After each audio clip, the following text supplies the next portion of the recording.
Good evening, everyone. My name is Gilbert, and on behalf of Vroman's Bookstore, I'd like to thank everyone for joining us for our virtual event with Aimee Liu and Donna Hemans discussing their latest titles, Glorious Boy and Tea by the Sea. We are very excited and grateful that our bookstore can continue to bring authors and their works to our community during this uncertain time. Now, Vroman's Live will continue to host virtual events, and you can learn more about them on our website as well as our social media. Our next event is tomorrow, June 12th, with Deborah Thomas in conversation with Gail Brandis and special guest Alma Luz Villanueva discussing Luce. For regular updates on upcoming events, please feel free to subscribe to our newsletter and follow us on social media.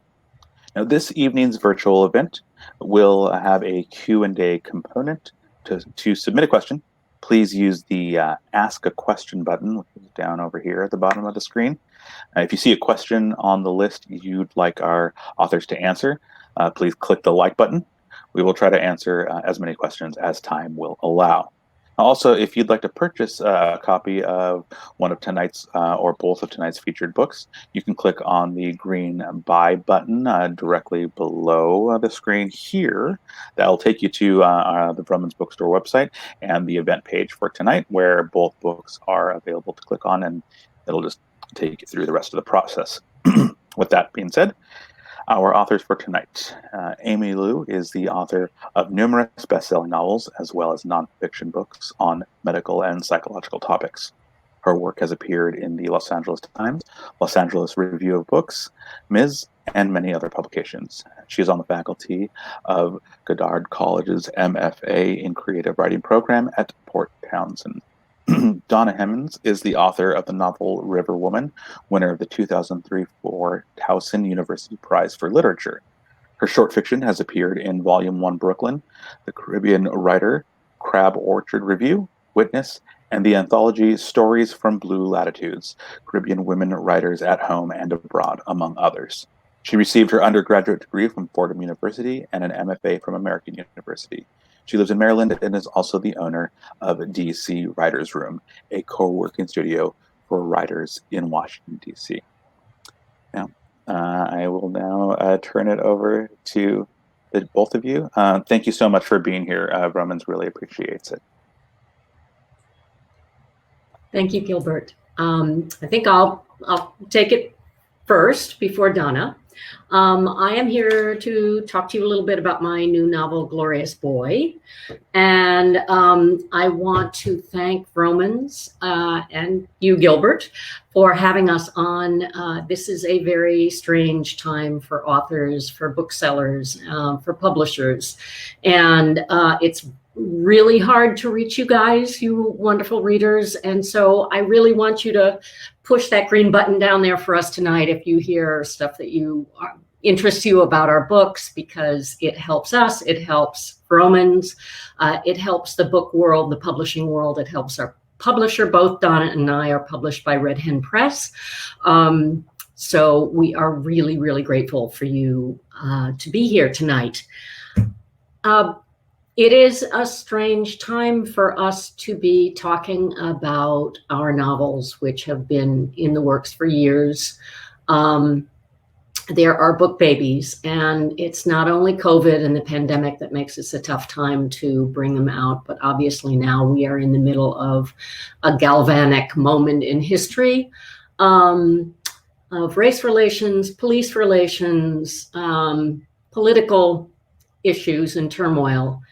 And so I think that Donna and I want to talk a little bit about our books tonight in that context. Both of us have stories that tie in to these larger issues in, some unexpected ways. And we were also saying something I've found in the last few days, few weeks. My book came out May 12th, so I've been doing a number of these events and meeting with book groups and smaller groups and larger groups and interviews. And a number of the interviewers have asked me if I had one takeaway from my book, what would it be? And I found that interesting because I hadn't prepared for that question, and yet the answer came to me immediately, and it is an answer that ties into this moment. One of my characters, and I'll tell you a little bit about the plot in a bit, but one of my characters who comes in late in the book and is one of my favorite characters is giving advice to my main character, Claire. And he says, the most difficult thing is to remember that the enemy is human. But this is also the most important, especially when I find myself being my own worst enemy. And I think that that is so true right now for so many of us as we try and navigate this moment. Another wonderful quote that I got a fantastic endorsement from Pico Iyer. And he wrote about Glorious Boy that it evokes every side in a multicultural conversation with sympathy and rare understanding. And that multicultural conversation is probably the most important thing that this book is about. It is about othering, and it is about colonialism, and it is about racism in a whole different context from what we're looking at right now out our windows. But it's all tied together. And one of the things that I realized when I was writing this book, which is set in British India around the time of World War II, is that colonialism really set the table for slavery, and it set the table for racism, and it set the table for a lot of the political attitudes that are dominating us right now. And so even though it doesn't appear at first blush like this is a particularly topical story for this moment, I believe it is. It's a historical novel, as I say, set in a remote corner of British India, the Andaman Islands, which actually ended up being the western front of the Eastern War. It was the westernmost territory that the Japanese occupied in the war. They got there in 1942 and stayed for the rest of the war. But the story involves Claire, who's an aspiring anthropologist, very young, just out of college, and her brand new husband, Shep, who is a doctor who's been posted to the Andaman Islands, to the town of Port Blair, which is a colonial outpost. And they fall in love and run off immediately to this island where he's been posted, because there are indigenous tribes in the forest of these islands that have been there for 60,000 years, and Claire is gung-ho to study them. The glorious boy of the title is the little boy who Claire gets pregnant right away and has a child, and this child kind of throws a monkey wrench into her plans to become an anthropologist. But the servant's daughter, Nyla, is besotted with this child and is eager to help in any way she can. And she bonds with the baby immediately and becomes the caretaker, the nanny, in effect, that allows Claire to go off into the forest and study the tribes there. Nyla is a local child, and she is part of the fabric of this strange port, which, and this adds a whole other layer of complexity. It was a penal colony that the British started, where they exiled freedom fighters, Indians and Burmese, who were rebelling against British rule. And they ended up in this penal colony, then being stuck there, but settling. And through several generations, which is where we catch up with them, they've been there, they've settled in. They're under the thumb of colonialism, but have a degree of autonomy. And they've been there long enough that certain attitudes have set in. So I won't go on long. I just wanted to read a little bit from this that does tie into this issue of othering and multiculturalism. It ties into the responsibility that we have for raising our children to recognize both the differences in races and ethnicities and cultures, to appreciate them, and to have compassion and empathy across those lines. And in this Oh, I should also say that Claire is American and her husband is British, and Nyla is Indian.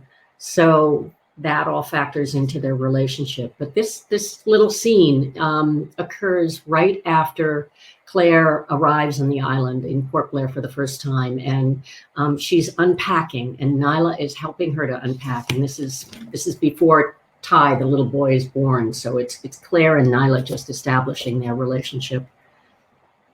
Claire invited Nyla to help shelve the library and was pleased to see the girl eagerly leafing through each book before placing it.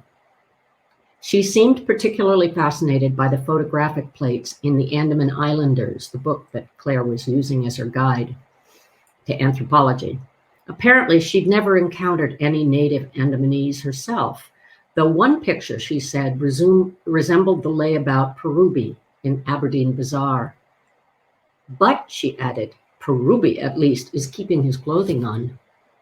Claire noted the disparagement in her voice. She wondered where it came from. What is this book, Mem?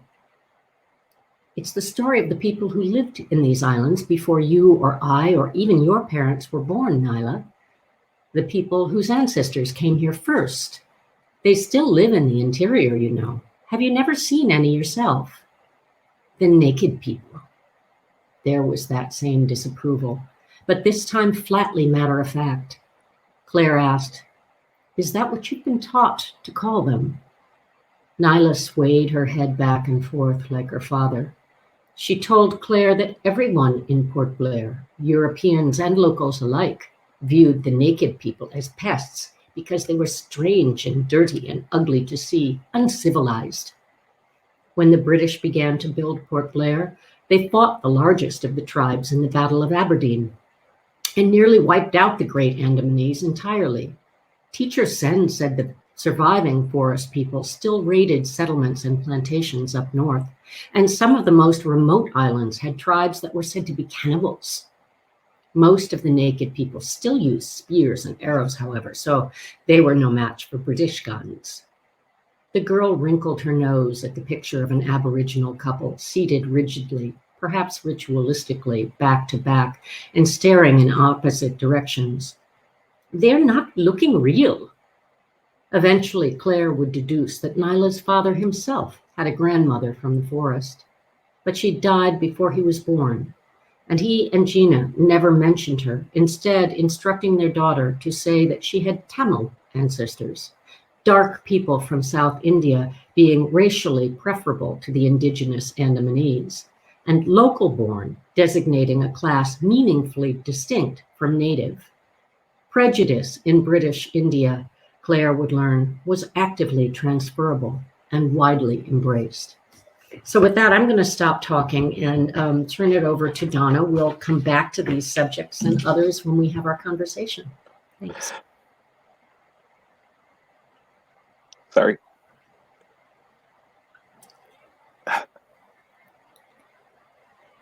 Okay. Well, that was great, Amy. Thanks for starting us off. So I'm here to talk about Tea by the Sea, which is my second novel. And this story is set partly in Jamaica and partly in Brooklyn. And it's a story of a mother who spent 17 years searching for her child. So at the outset of the story, we meet Plum and we meet Lenworth, who is the father of the child. And what we learn is that he has walked away from the hospital with this newborn child. She doesn't know where he has gone. And as we follow throughout the story, we follow her search, we follow her journey and her growth in some ways as a mother. So I'm going to read two short sections. The first section I'm going to read is where we pick up in the first chapter, where Plum begins her search. And then I'll read another short section in the middle of her search. Indeed, Plum looked for Lenworth. She returned to their small cottage on property that at one time had been a large pimento and cattle estate. The pimento and the cattle were long gone, the surrounding land subdivided and developed as residential plots. All that was left of the estate were the cottage and the larger house, which from the outside looked like it would crumble without much prompting from a single puff of wind, then decay. But it was only an illusion. Inside was an artist's dream. Every inch of wood on the floor and the ceiling had been replaced and with hand-sanded and hand-carved mahogany. The plaster walls had been rebuilt with new concrete walls, which were painted a light cocoa orange and green, the paint brushed on to make the walls look as distressed as the outer perimeter of the house. Necessary modern conveniences were interspersed with remnants from another time, enamel bowls, yabbas, and shutters that banged in the breeze. On her return, Plum passed the main house with its front walkway flanked by two large monkey jars, flowering bougainvillea and hibiscus, and dwarfed by the flame of the forest trees behind it, both in full bloom. The flowering plants, with their red and pink and yellow blooms celebrating life, taunted and teased, made tears flood Plum's eyes again. She walked past the house to the cottage in the back and found the rooms had been stripped of Lenworth's things, his CDs and books and papers and clothes. He didn't have much, but everything belonging to him was gone. Plum's clothes hanging in the wardrobe were meager, forlorn, and childish, a reminder that she had only just begun her adult life. Plum ran back out, tottered really, and found her landlady, Mrs. Murray, the artist who had given new life to the decrepit and run-down historic house. "Look at you," Mrs. Murray said. She held out her hands, palms upward and fingers played, surprise and joy in her voice. "Have you seen him?" Plum asked. "Lenworth, no. He's gone." "What you mean gone?" The levity in Mrs. Murray's voice was absent now. She looked over Plum with one sweeping glance, capturing Plum's heavy breasts and swollen belly, and the distraught look on her face. She caught Plum before she fell, held her up, linked their arms, and walked her back to the cottage. Inside the cottage, Plum lay on the floor and bawled, rocking and heaving on the ground like a Pentecostal possessed by the Holy Spirit, throwing off the landlady attempting to hold and calm her. When she had no tears or sobs left to pour out, and no strength to stand up, she knelt and looked around at the borrowed furniture that came with the cottage, then stood and looked around again for something of Lenworth's, a handwritten explanation, a clue to where he had gone and why. But she found nothing, no sign that he had lived there at all. Had it not been for her breasts achingly full, it would have all felt like a miserable dream, a nightmare that Plum wasn't actually living and from which she would wake at any minute. Neither had words for what had happened. Lenworth was gone, and so was her child, the daughter she had planned to name Marissa. They let the silence steep. For Plum, the quiet was less painful than the sounds of life, the twitter and buzz of birds and bees, the swish of leaves, the wind in the trees, a donkey braying in the distance. Mrs. Murray's lone parrot, which had escaped its cage again, cawed incessantly, taunting them from a guava tree. "I hate that bird." Plum did the only thing she could in that moment. She stepped outside, picked up a small stone and threw it at the parrot, forgetting that its wings had been clipped to prevent it from flying away. The parrot flitted from one limb to another, cocked its head and repeated what Lenworth had taught it. 1 + 1 = 2. It paused, then said, "Lenworth, leave the bird alone," repeating the two phrases exactly how it had heard them. Day after day, Lenworth had stood by the parrot's cage, feeding it dry corn and repeating 1 + 1 = 2, with the expectation that the bird would fool an unsuspecting stranger into thinking it could count. And Plum, if she was nearby, always told Lenworth to leave the bird alone. But the joke was now an unwanted reminder of what had been. Plum reached for another larger stone. Come, come," Mrs. Murray pulled Plum's hand back. "Don't mix my bird up in this business with you and him. Come lay down and rest. I'm going to make you some soup, and when you wake up, we'll figure this out." So at that point, not very long after that, Plum returns to Brooklyn, where she was born and where she grew up and where her parents were. And at that point, she begins her search and goes back and forth from Jamaica to New York as she continues looking for her child.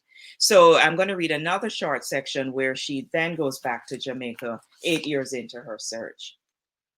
8 years of active searching had come to this: an abandoned house, an outdoor stove and a doll, signs of a former life, but not necessarily his and hers. No trace of where Lenworth and her daughter had gone. No trace even of the girl's name. There was no telling how long the house had been empty. Weeks, months, years. She wouldn't cry. Instead, Plum forced her disappointment deep within and buried again the words she had practiced for her little girl. There was no use in waiting, but Plum waited anyway on the veranda, her arms on the railing, her eyes trained on the hill and the roof of the house in the valley below, her body like that of a woman expecting her family and visitors to appear any minute at the bottom of the hill. Clouds shifted in and out. Smoke rose from an outdoor fire near the house below with the rusted zinc roof. Ghosts let loose in the morning bleated as they made their way back home. Only when the sun was nearly down did she leave, weaving her way back down the hill in the shadows of the large breadfruit and star apple trees, and back down the long hill past Reading, through the city of Montego Bay and onto a mid-sized hotel in Iron Shore. She took with her the one-legged doll, and an unconvincing conviction that her search would end right there at the house in Anchovy. She had come up empty too many times, and each time she walked away empty-handed, she relived that first night, waking to find her baby gone, coming home to a house that was no longer hers, feeling again like a castaway abandoned at the first sign of trouble. And I'll end there.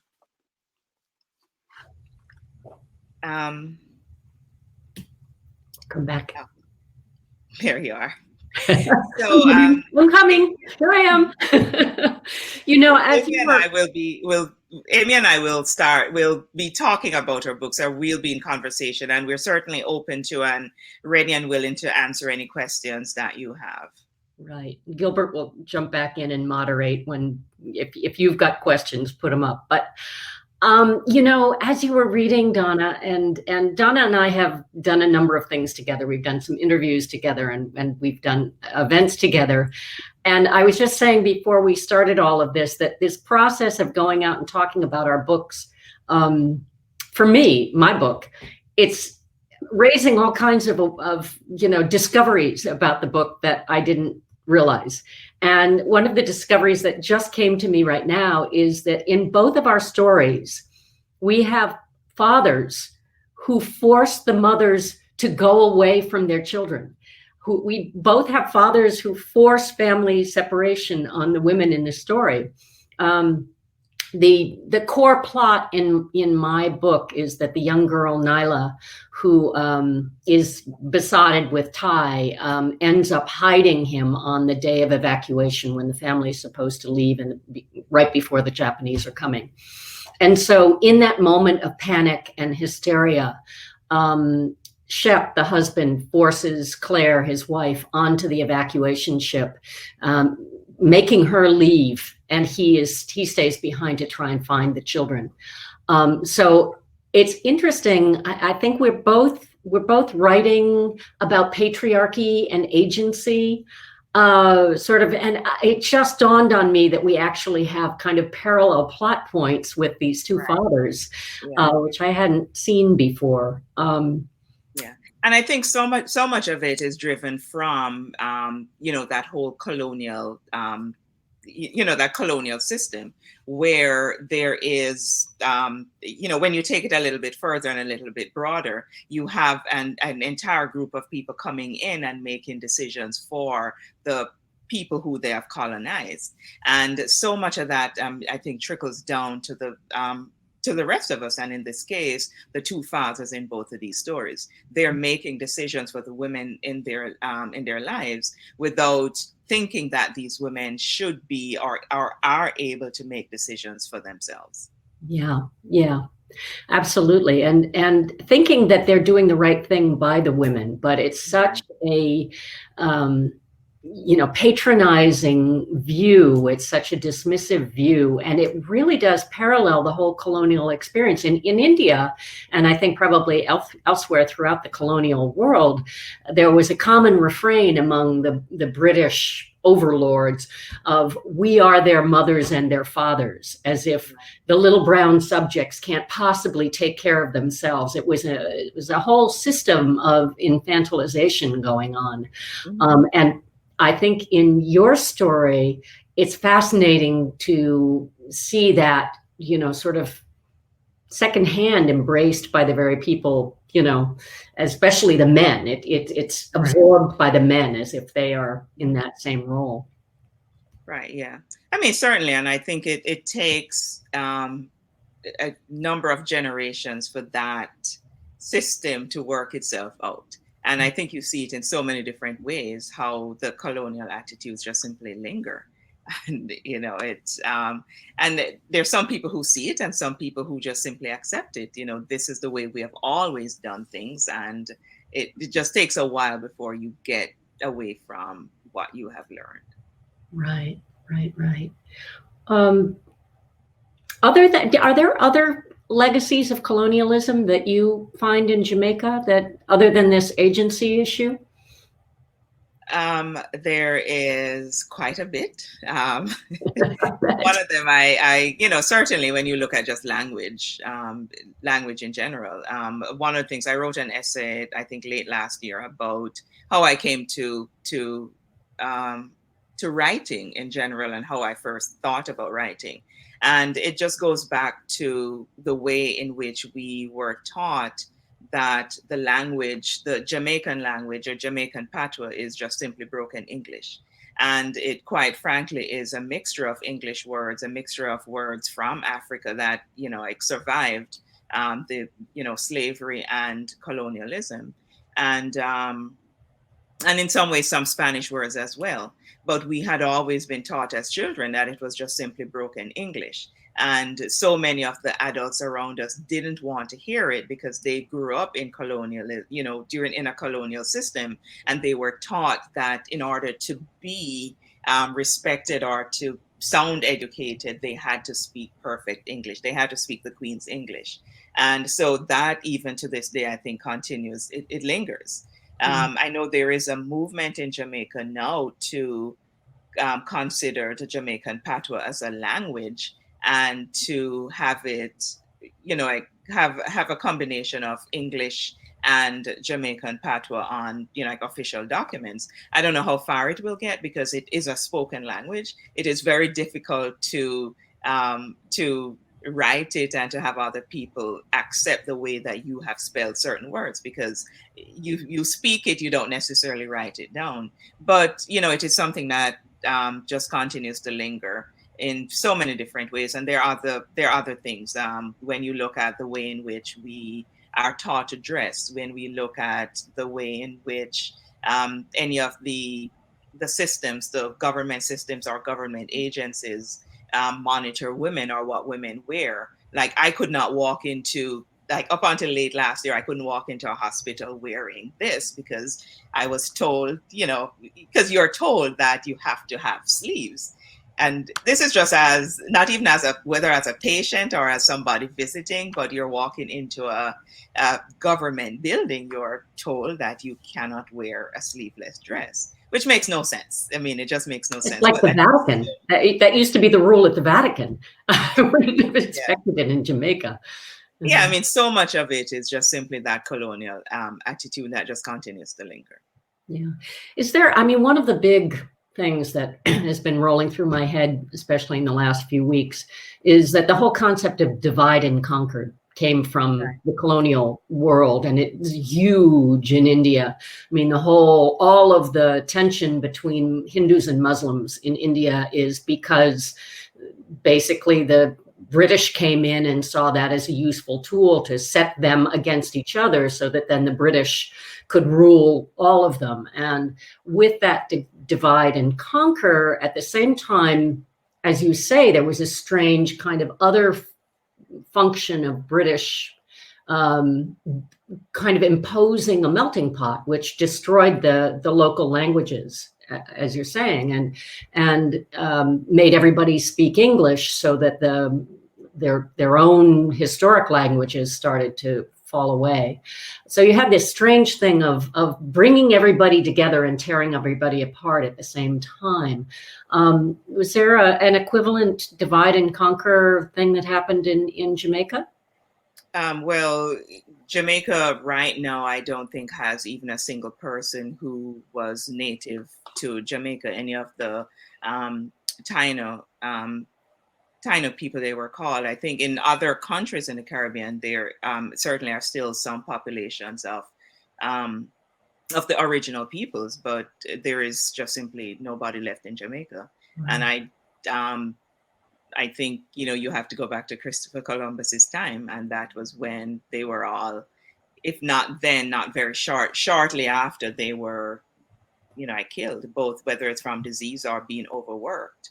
And so what happened at that point was that whether it was, well, a combination of the British, or I would just say European new settlers, decided that they needed new people to work the land, which was when they then began, bringing people in from Africa. So the system of that, dividing and conquering is somewhat different, because, there was nobody left to divide. You conquered and killed, and then created a whole other system that, was.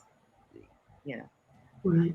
I wonder, I was thinking back to the agency theme in my book. The people in the forest people, have the most agency of all of the people in the story. Mm-hmm. They have more agency really than the British do, who are so hemmed in by colonial rules. They have more agency certainly than the Indian and Burmese convicts in this penal colony have, who have virtually no freedom. And yet they're being exterminated by the British coming in and all the diseases that are brought. And they are being wiped out. And yet the survivors, I was just writing something else about these people and this whole history today for another article. The great irony is that during the war, after the Japanese landed in 1942, there were British espionage missions, special operations missions that came back in, and British came, and that is in my story. Some of my characters do come back and are involved in those missions. And the best spies, the most useful spies in real life and also in the story, were the forest people, because they could move with impunity, because they were viewed by the Indians and by the British and by the Japanese alike as animals, basically. They weren't seen as human. They were basically invisible. So they could, they had carte blanche and they could go anywhere, and they were incredibly bright. And because they had absorbed all of this stuff, they spoke multiple languages actually, and understood a lot more than they could speak. So that was one of the ironies, and it begs the question of, if people insist on being wild and free, that makes them, less domesticatable by colonial powers. It means that they're probably going to be the first to be wiped out, which is what we've seen over and over again in terms of native peoples, indigenous peoples, and it's a tragic but fascinating history. Certainly what I found writing about the world of the Andaman Islands was that it was just riddled with all kinds of ironies and paradoxes through all of this filtering. And go.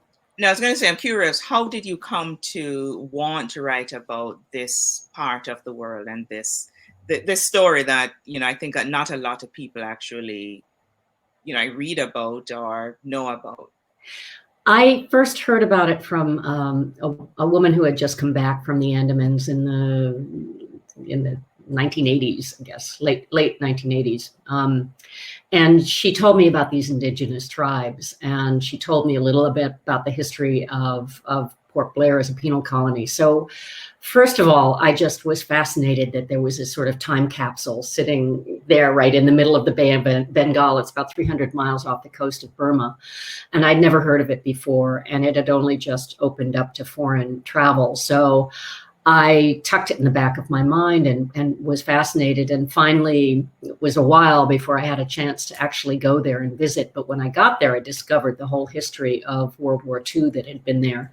And And in the meantime, I had had a dream, which was the core story of my emotional story, which was about these two little children hiding in the middle of an evacuation and coming out after everybody's left. And the young girl who's taking care of the little boy realizes that she's done a terrible thing and that she's in charge of this child and is responsible now. And so that was the core emotional story, but I didn't have, and I knew, I kind of thought, if I can make this work, I want it to be set in the Animans, but I didn't have a time frame until I got there and discovered that it was Japanese occupied territory. There actually had been an evacuation right before the Japanese arrived. And it was just magical. Once I was there, I started to peel away and discover all of this history, and every part of the story that was in my head, suddenly it was like a jigsaw puzzle where, you know, all the pieces came together and they all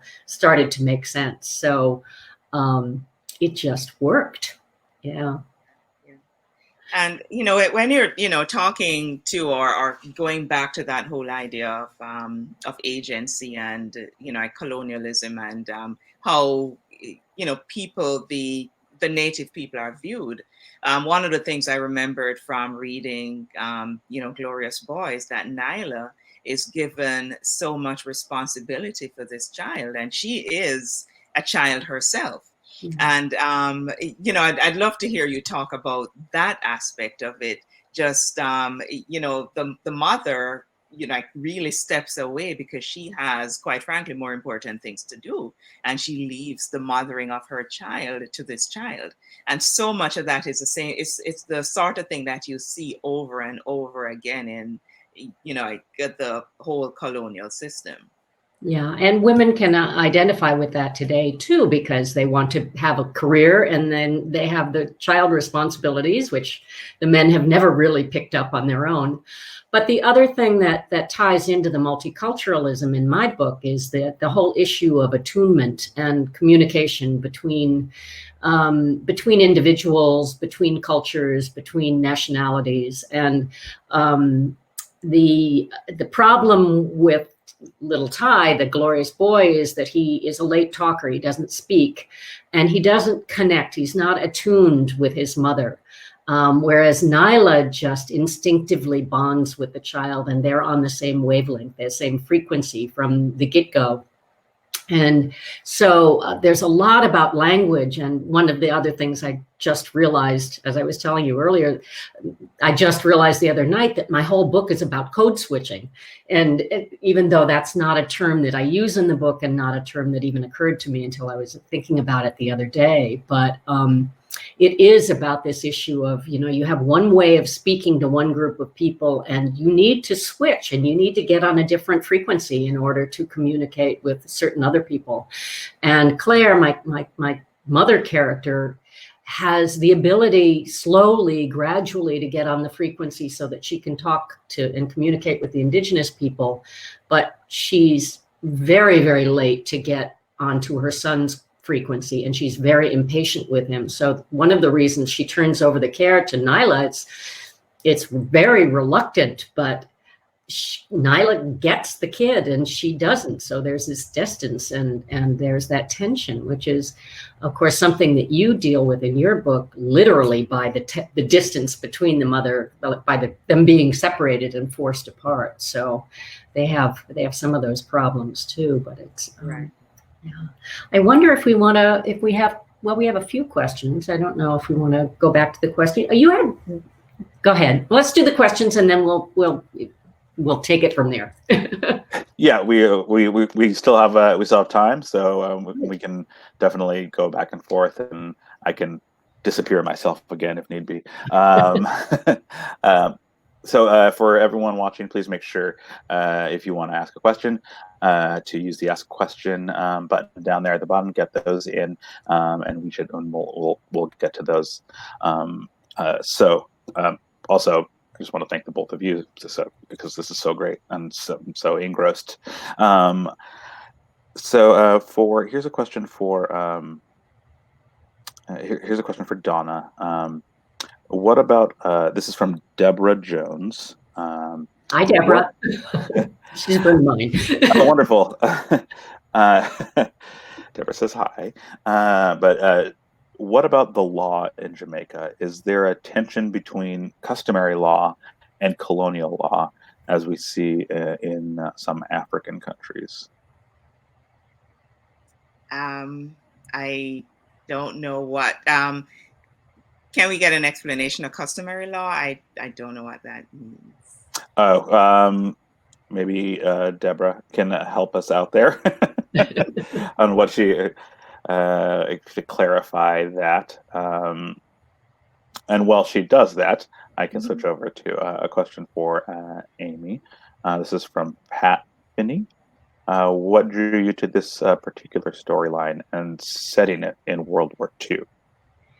The main thing was that when I got to the Andaman Islands, like I say, the whole story just clicked, and the history of the Andamans and World War II in the Andamans was both completely riveting and an untold story.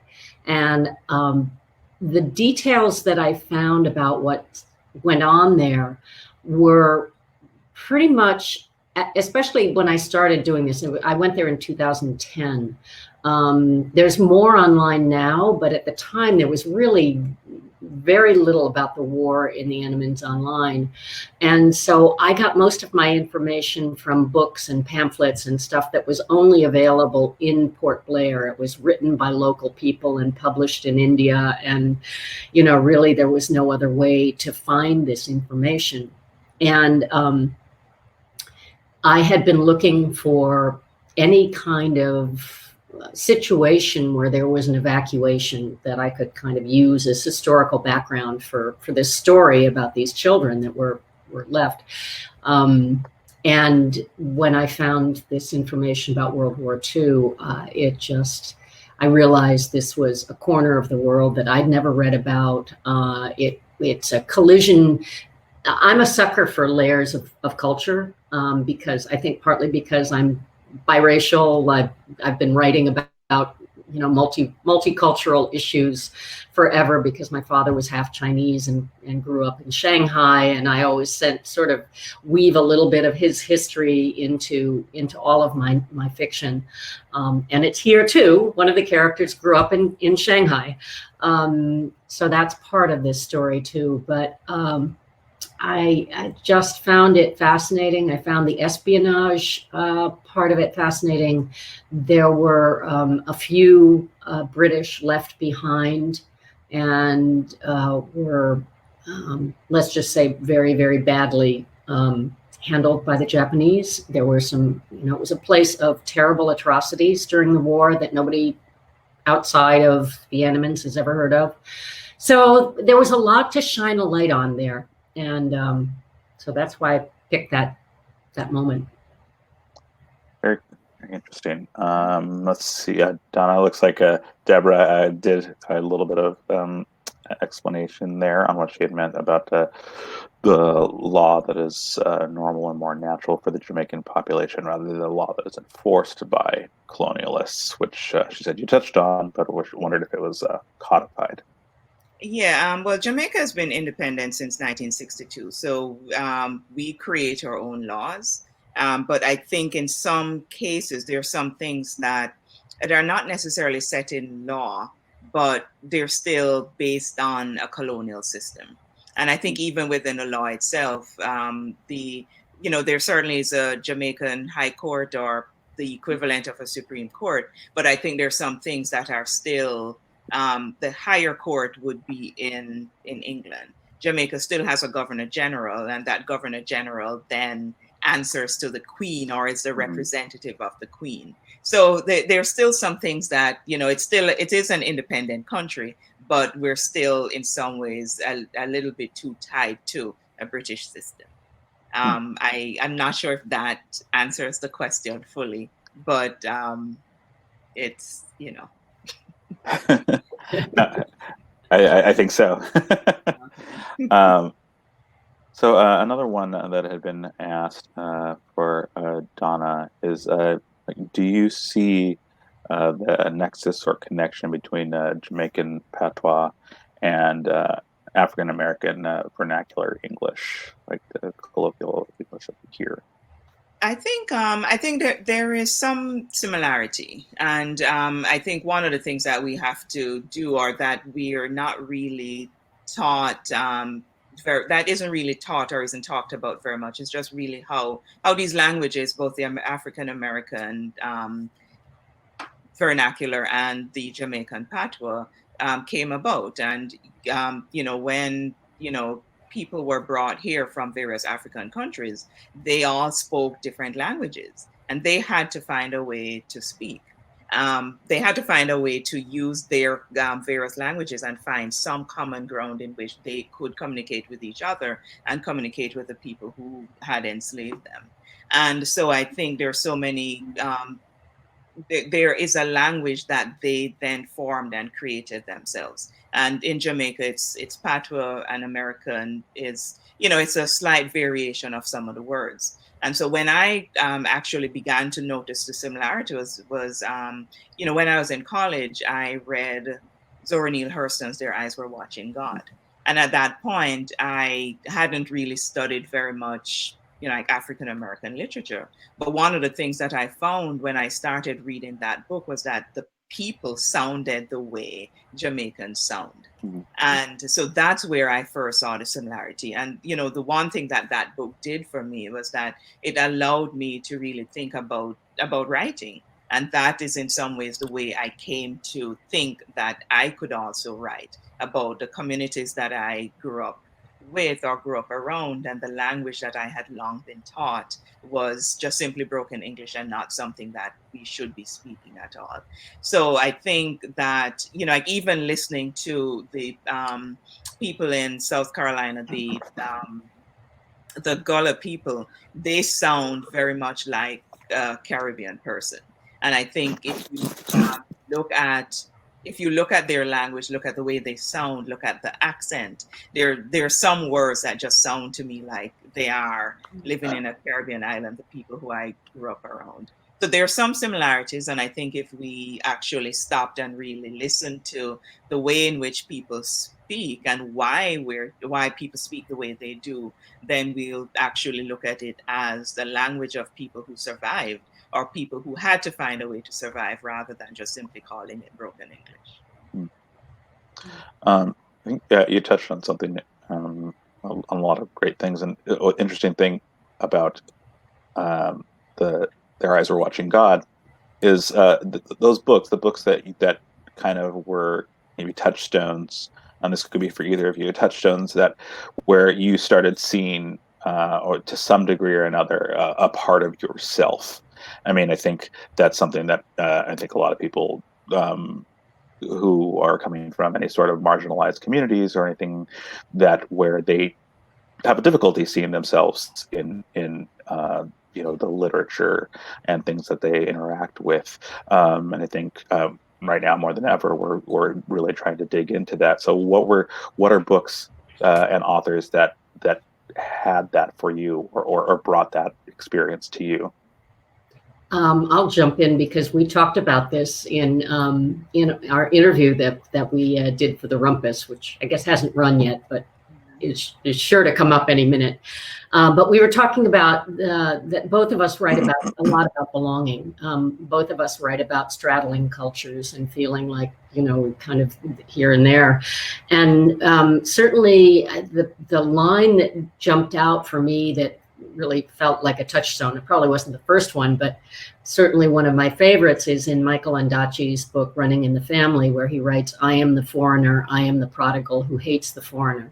And that defines, certainly, I think, my father's feeling, having grown up in Shanghai as a Eurasian under British colonial rules and forced to wear his own special racial label of Eurasian, neither Chinese nor European, but Eurasian, and had to go to separate schools and all kinds of stuff for that.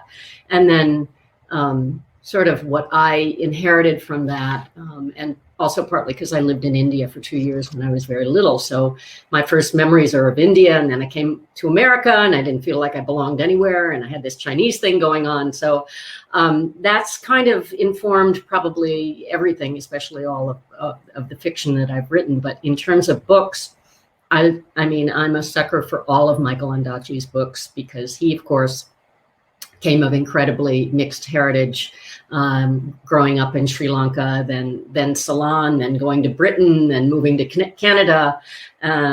So he's a migrant and a mongrel, kind of, which is sort of the way I feel. What about you, Donna? I mean, well, certainly, their eyes were watching God, and it's, you know, and I think for me it was largely the language, largely just seeing it written, and realizing that there was just so much more.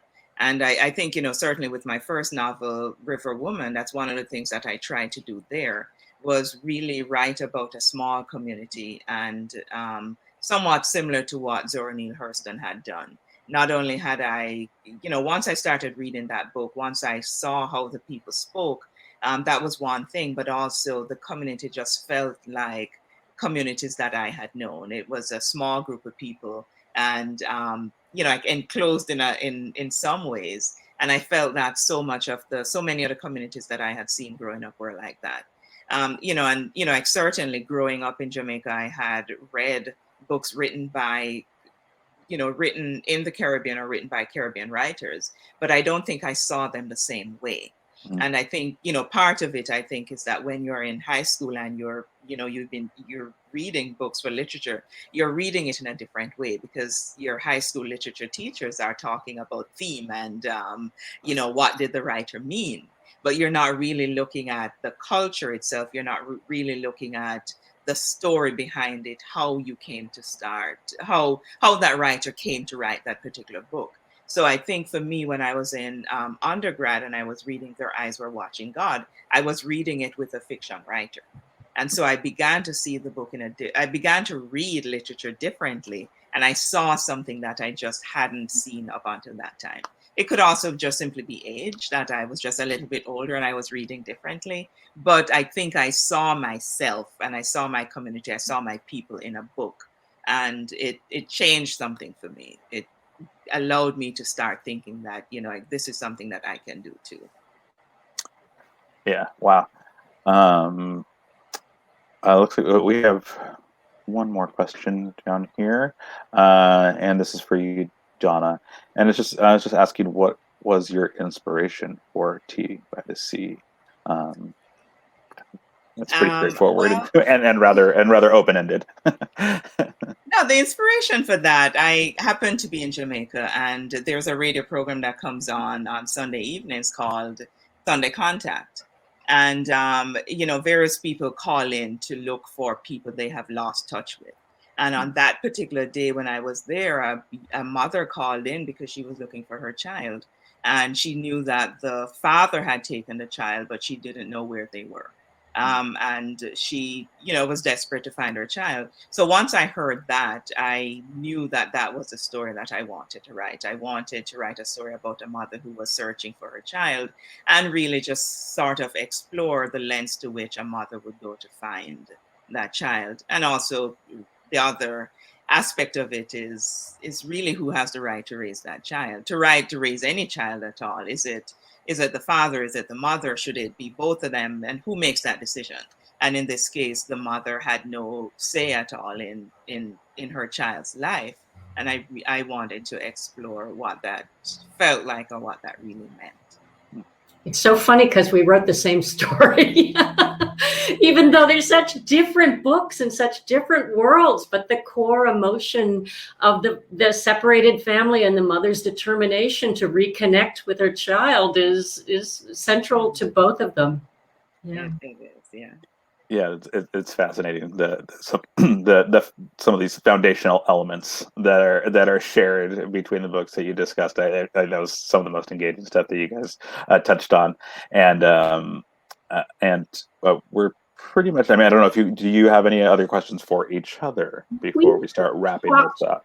Yeah, Donna, you had said something about wanting to talk about the issue of sort of who gets to write what books and when, and we were talking about in the context of now, and and you were telling me about this hashtag what publishing paid me. Did you want to talk about that? Yeah, I mean, I think it's quite interesting, and I think so many things have come out of this movement that we're having now. It has spawned so many different conversations, and I think there is now a big conversation going on within the publishing industry about how they decide which books they're going to publish, which writers are paid what. And so the amount of money, the advance that a writer gets also determines the amount of publicity behind that book. And so if you're not pushing a book, or if you're pushing only some books, then, you have to ask yourself, like, how are the various communities going to know that these books exist? So I just think it's a fascinating time for just so many different reasons. There is a horrible event that happened, George Floyd lost his life, but so many other conversations we're now having so many conversations now that I don't think we had been having in the open before. So certainly one of the things that I hope that comes out of this is that we just continue to have broader conversations about representation, because I think it just matters in so many different ways. And it's not just about who we hire. It's about the stories that we tell and who is allowed to tell each of these individual stories. There is, my stories are stories that I can tell in one way, and there are other people who can tell some aspect of that story, but not necessarily tell it the same way that I can tell it, because I have lived it in a different way. And I certainly hope that we are able to open up the spaces and allow more of us to tell our own stories, as opposed to having the stories being told by somebody else. Yeah. And I hope that the momentum of what's happening right now, of people reading across all these lines and reading books that they wouldn't have otherwise read even a month ago, will continue, and that it's not just a blip of people saying, oh, well, this is the moment I've got to read, this book that came out 3 years ago, but, didn't seem relevant then. It's always been relevant. All of these voices have always been relevant. So I hope this is a big sea change. I agree with you. Right, certainly. Yeah. And I think I'm glad you brought it up, because I think it's important conversations to when we have even on platforms like this to make sure that it does continue. And I hope for everybody watching and for everybody involved, including us here at our store, that we continue to make sure that not only are the conversations happening, but the actions are being taken to make sure things continue to change. Because I think things are just getting started in what's necessary to change things. So yeah, I want to. People do that by buying the book Mm-hmm. with that little green button. And when you buy the books and when you read the books, make sure that you put reader reviews up. I don't know if Vroman allows reader reviews on your website, but on Amazon, on Goodreads. I mean, one of the things that I have discovered bringing a book out right now is that those reader reviews that people sort of think, oh, my voice doesn't matter. Well, readers' voices matter too. And it's really important for a lot of small books. The only way that people can find out whether it's a good book or not is by reading those reader reviews. So all of you, I hope you always, I am trying to make it a practice now, whenever I finish reading a book, to post a review online.